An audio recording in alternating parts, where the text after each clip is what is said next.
बहुत स्वागत है आयुर्वेद पर आधारित हमारे इस बेहद खास कार्यक्रम स्वस्थ विचार में। मैं हूं आपके साथ आपका साथी विकास। दर्शकों, स्वस्थ विचार एक ऐसा कार्यक्रम है जिसमें आपको जानकारी दी जाती है आपकी सेहत, आपकी तंदुरुस्ती से संबंधित, और खास तौर पर आपको यह बताया जाता है कि कैसे आप अपनी दिनचर्या में ही रहकर अपने तमाम उन कार्यों को करते हुए जो आपके जीवन का ही एक हिस्सा है, कुछ परिवर्तन, कुछ थोड़े थोड़े ऐसे सुधार लेकर आए ताकि आप अपने रोगों को अपने आप से दूर रख सकें और अपने शरीर को निरोगी बनाने में सफल हो सके। क्या है निरोगी रहने का मूल मंत्र? इस कार्यक्रम के माध्यम से आपको समझाया जाता है। रोजाना नए नए विषयों पर चर्चा होती है और इन सभी विषयों में हमारा मार्गदर्शन करते हैं जाने माने आयुर्वेद के ज्ञाता, असाध्य रोग विशेषज्ञ गायत्री सिद्ध पंडित श्री लक्ष्मण दास रतन भारद्वाज जी। आइए सबसे पहले गुरु जी का स्वागत करते हैं और कार्यक्रम की शुरुआत करते हैं। गुरु जी, आपका नमस्कार। दर्शकों, यह कार्यक्रम आपके लिए है और हम चाहते हैं कि आप इस कार्यक्रम का हिस्सा बने। यदि आपके साथ किसी भी तरह का रोग है, कोई शारीरिक कष्ट है, तो आप इस कार्यक्रम से सीधे जुड़ सकते हैं। फोन उठाएं, हमें कॉल करें या आप हमें व्हाट्सएप के जरिए भी अपना संदेश भेज सकते हैं। व्हाट्सएप मैसेज में लिखना है अपना नाम, उम्र, कहां से बात कर रहे हैं और पूरा सवाल हमें लिखकर भेजें ताकि आपका सवाल लिया जा सके और आपको मार्गदर्शन प्राप्त हो सके। आगे बढ़ते हैं और शुरू करते हैं आज के मुख्य विषय पर चर्चा। गुरु जी, आज के इस अंक में हम बात करने जा रहे हैं सांसों को लेकर। जो हम श्वास लेते हैं, इसमें कभी कभी वो श्वास हमारी पर्याप्त नहीं हो पाती और सांस फूलने लगता है। तेजी से सांस लेने की आवश्यकता ऐसी पड़ती है और ये खास तौर पर बच्चों के साथ बहुत ज्यादा होता है और जो शिशु होते हैं, जो बाल अवस्था में होते हैं, उनके साथ ये समस्या ज्यादा आती है। तो ऐसा क्यों होता है? ये किन अंगों की वजह से होता है, किन विकारों की वजह से होता है? विस्तार से जानना चाहेंगे। जब सांस की नाली में फेफड़े में बलगम सूख जाए तो जो ऑक्सीजन हम लेते हैं पूरी नहीं आती, तो सांस फूल जाता है। अब इसका सबसे अच्छा उपचार है कि आप छोटा चम्मच शहद का लें। प्योर शहद होना चाहिए, चीनी का नहीं। उसमें 3 बूंद नींबू का रस मिला दें। अब बच्चों को उंगली से चटाते जाएं उसको।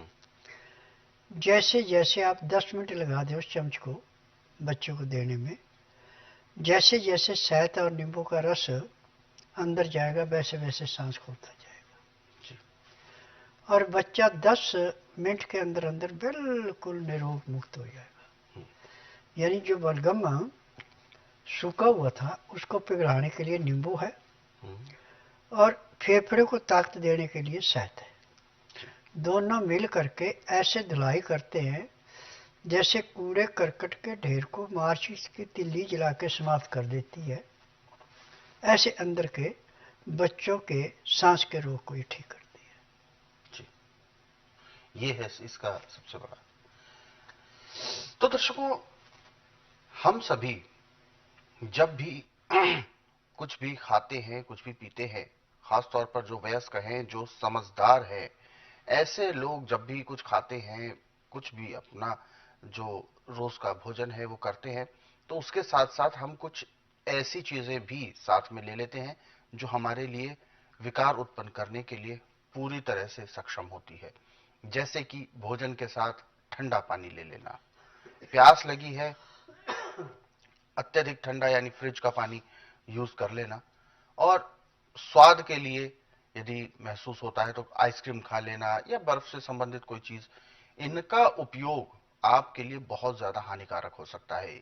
यह जरूर होता है कि शायद उस समय आपको अच्छा महसूस हो जिस समय आप सेवन कर रहे हैं, लेकिन जब वो चीजें अंदर जाती हैं तो आपके अंदर का जो टेम्परेचर है वो तो गर्म है, और ऐसे में जब ठंडी चीजें अंदर जाती हैं तो वो बहुत ज्यादा रिएक्ट करती हैं और उसकी वजह से अंगों पर उसका बहुत गहरा असर पड़ता है, जिसकी वजह से नजला जो है वो फेफड़ों में जम जाता है, जिसे कफ कहते हैं, और ये ही कफ आगे चलकर बहुत बड़े बड़े रोग उत्पन्न करने में सहायक होता है।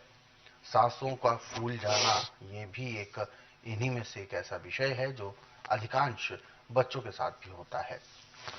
आगे बढ़ते हैं। गुरुजी, जैसा कि बच्चों को बात करी, अब मैं एक बात करने जा रहा हूं शिशुओं की, जो कि भोजन नहीं भी करते हैं या करते हैं तो बहुत सामान्य करते हैं, घरेलू भोजन करते हैं।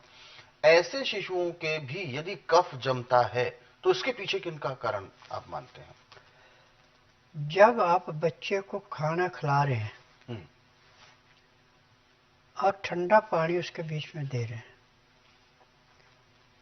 तो जो चिकनाहट थी वो अंदर जाके जैसे पानी पे काई जमती है, ऐसे सांस की नाली में, फेफड़े में जम जाती है। और फिर बच्चे का रोग दिन दुगने रातें चौगुनी, सांस का भी बढ़ता है और खांसी भी भयंकर होती है। जी, तो ये बहुत जरूरी है बच्चों का कैसे ख्याल रखें, और खास तौर पर चाहे वो शिशु हो चाहे वो बाल हो, जो एक उम्र होती है बच्चों की बढ़ती उम्र, उसमें ज्यादा हमें ध्यान देना पड़ता है बच्चों के खान पान पर।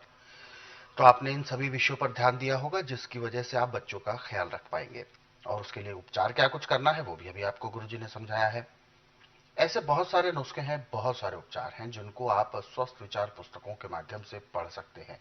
खासतौर पर गृहिणियों के पास ये पुस्तकें अति आवश्यक है, अपेक्षित है कि उनके पास ये पुस्तकें जरूर हों, जिससे कि वो अपने परिवार का ठीक प्रकार से ख्याल रख पाए। पुस्तकें मंगवाने के लिए आपको हेल्पलाइन नंबर पर कॉल करना है। नंबर आपके टीवी स्क्रीन पर है। कॉल करने का समय है सुबह 10 बजे से लेकर शाम 5 बजे